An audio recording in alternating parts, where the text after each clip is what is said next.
দাড়িপাল্লার বিরুদ্ধে বলায় জামাত শিবিরের নেতাকর্মীরা আমার উপর এত ক্ষেপে গেছে যে আমি ওদের বিজয়টা কাইরা নিছি এরকম আচরণ করছে। আমি বলছি যে দাড়িপাল্লা এখন আর কেন ব্যবহৃত হয় না। দাড়িপাল্লা ব্যবহৃত হয় না, এটাতে জালিয়াতি করা যায়, চুরি করা যায়, প্রতারণা করা যায়। আজকেই আপনি একটা মাংসের দোকানে গিয়ে এই দাড়িপাল্লায় যদি মাংস মাপতে চায়, আপনি সেখান থেকে মাংস কিনবেন না। সবজির দোকানে গিয়ে এই দাড়িপাল্লা যদি ব্যবহার করে, আপনি সেখান থেকে সবজি কিনবেন না। কেন? কারণ এইখানে একটা সুতায় প্যাঁচ দিলে আর ধরার মধ্যে বাঁ করে ধরলেই এটাতে প্রতারণা করা যায়। এটা আমরা সবাই জানি কেন এটা বাতিল হয়ে গেছে। আমি এইটুকুই বলেছিলাম। আজকে আমি আমার এই বক্তব্যের সত্যতা পাচ্ছি কিভাবে, দেখেন কিভাবে বলছি। আমার মনে হচ্ছে আল্লাহ তাআলা সিদ্ধান্ত নিয়েছেন জামাত ইসলামীকে ক্ষমতায় দেবেন, না হলে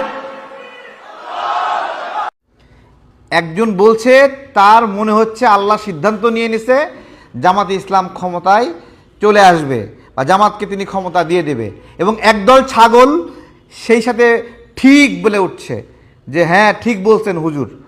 তো এই যদি অবস্থা হয় যে আল্লাহ কি ঠিক করে রাখছে, জামাতের নেতাকর্মীরা সব জানা যাচ্ছে। তারা আগে থেকেই ডিক্লারেশন করতেছে যে আল্লাহ মনে হয় এইটাই সিদ্ধান্ত নিয়েছে। তো আজকে এই হুজুরের আরেকটা বক্তব্য শুনছিলাম, সেইখানে যা বলছে এদেশের মানুষ তা মেনে নেয় নাই। জামাতের এই কথাগুলো এদেশের মানুষ মেনে নেয় নাই। বলতেছে পুলিশ তাদের কথায় উঠবে বসবে, প্রশাসন তাদের কথায় উঠবে বসবে। এইটা কেমন অধ্যত্ত আচরণ যে সে বলছে তাদের কথায় মামলা দিতে হবে, মামলা নিতে হবে। চলুন আমরা একটু শুনি এটা। প্রশাসনের যারা আছে তাদের সবাইকে আমাদের আন্ডারে নিয়ে আসতে হবে। আমাদের কথায় উঠবে, আমাদের কথায় বসবে, আমাদের কথায় গ্রেপ্তার করবে, আমাদের কথায় মামলা হারাবে। মানে উনি যেভাবে জোশের সঙ্গে বলছেন তার কথায় উঠবে বসবে, তার কথায় মামলা হবে, আর একদল ছাগল যেখানে হু দিয়ে উঠছে, তা বাংলাদেশের জন্য অবশ্যই একটা আতঙ্কের হু। এই হুতে বাংলাদেশের মানুষ আতঙ্কিত হয়। এবং শুধু তাই না, আমরা আরো শুনি। মাননীয় অ্যাসিস্ট্যান্ট সেক্রেটারি, আমি আপনাকে যেই কথাটা শোনাতে চেয়েছি, নুরুল আমিন ভাইয়ের কারণে আপনি কথাটা শুনতে পারেন নাই। আপনাকে চার নির্বাচনী এলাকায় প্রাইমারি স্কুলের মাস্টার দাড়িপাল্লার কথা বলতে হবে। উচ্চ মাধ্যমিক বিদ্যালয়ের সমস্ত শিক্ষক নুরুল আমিন ভাইয়ের ফটিক শরীতে দাড়িপাল্লার কথা বলতে হবে। পুলিশ আপনার পিছনে পিছনে হাঁটতে হবে। ওসি সাহেব আপনার কি প্রোগ্রাম সকালবেলায় জেনে নেবে আর আপনাকে প্রটোকল দেবে। টিএনউ সাহেব যা উন্নয়ন এসেছে, সমস্ত উন্নয়নের হিসাব যিনি নবীনী তার থেকে খুঁজে বের করতে হবে। যিনি নমিনি তাকে দিতে হবে। জামাতের একজন নেতা বলছেন এই কথাগুলো, যা বাংলাদেশের মানুষের জন্য কতটুকু আতঙ্কের। তাদের কথায় মামলা নেবে, মামলা দেবে, পুলিশ প্রশাসন প্রোটোকল দেবে, শিক্ষকরা তাদের প্রচার করতে বাধ্য হবে। এই বিষয়গুলো বলার পরে আর কি বলার থাকে?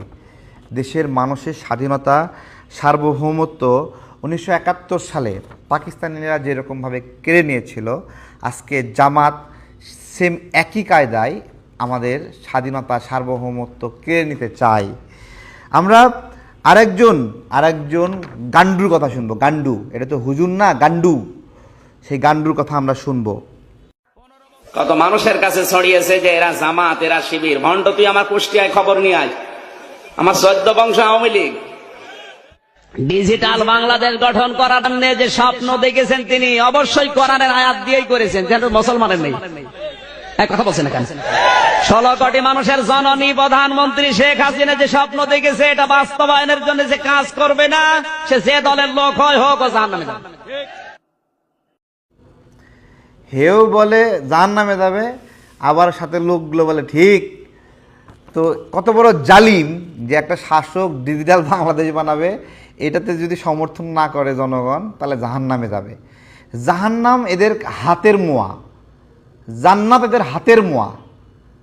আপনারা হাদিসের ওই অংশটুকু শুনেছেন যে দজ্জাল এক হাতে জান্নাত আর এক হাতে জাহান্নাম নিয়ে বলবে যে তোমরা কোনটাতে যাবা।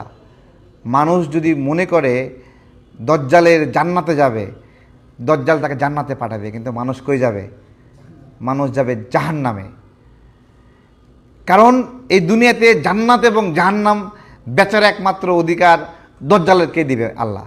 তাহলে এই জামাত কি দজ্জাল? আমি জিজ্ঞাসা করছি। আবার দেখলাম তাদের একজন নেতা বলছে ভূমিকম্পে তারা নাকি ক্ষমতায় গেলে ভূমিকম্পে এত ক্ষতি হবে না। ভাই, এটা তো দজ্জালের বলার অধিকার আছে শুধু, মানে এর তো কোনো আলেম বলতে পারে না। তো এই যখন আপনাদের অবস্থা, আমরা কি বলবো? জামাতে ইসলাম এই দাড়িপাল্লা নিয়েই আমি বলেছিলাম, এই দাড়িপাল্লার মাপে ভুল, এই জন্য বাতিল হয়ে গেছে। এবার এই দাড়িপাল্লার মতো জামাতের যে নীতি নির্ধারণী, সেইটাতেও যে কত ভুল। এই যে জান্নাত জাহান্নাম বেচে, এই যে জাহান্নাম বেচে, এই যে আমির হামজা বলতেছে যে শেখ হাসিনাকে সমর্থন না দিলে তারা জাহান্নামী হবে, এর চেয়ে বড় জালিম আর আছে? এরাই তো জামাত চালায়। এদেরকে যদি বাদ দেন তাহলে কে থাকে? কে থাকে? শফিকুর রহমান সাহেব, তিনি কোনো আলেম? তিনি কোনো আলেম? নায়েবে আমির তাহির সাহেব, তিনি কোনো আলেম? আলেম নাম দিয়েছে জামাতে ইসলামী, মানে কি মুসলিমদের জামাত। আসলেই কি এটা মুসলিমদের জামাত?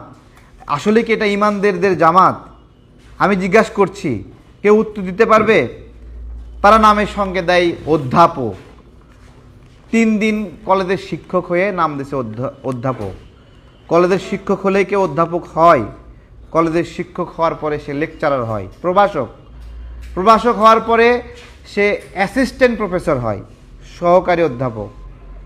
এরকম সহকারী অধ্যাপক, সহযোগী অধ্যাপক, বিভিন্ন কিছুর পরে একটা পূর্ণ অধ্যাপক হয় 10 বছর 12 বছর শিক্ষকতা করার পরে।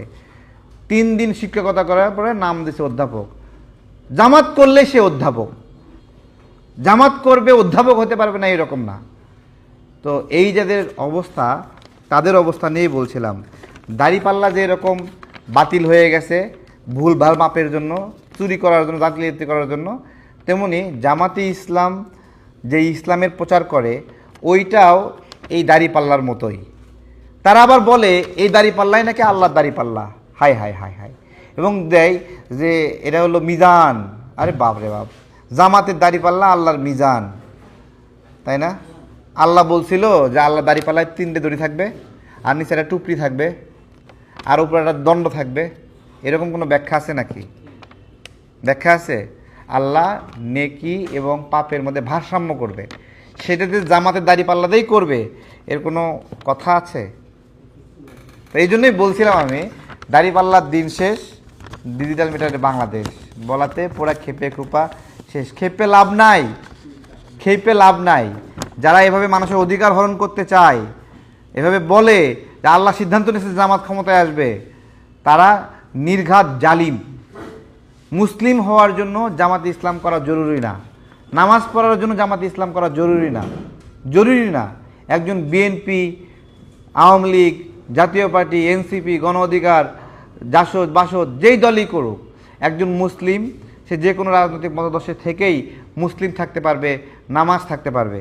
এই যে এদের দল না করে সে জান্নাতে যাবে না, এই ধরনের ঠিকাদারি নিয়েছে, এই ঠিকাদারিটা এদেরকে আল্লাহ দিছে না আল্লাহ রাসূল দিছে জানতে যাচ্ছি আমি।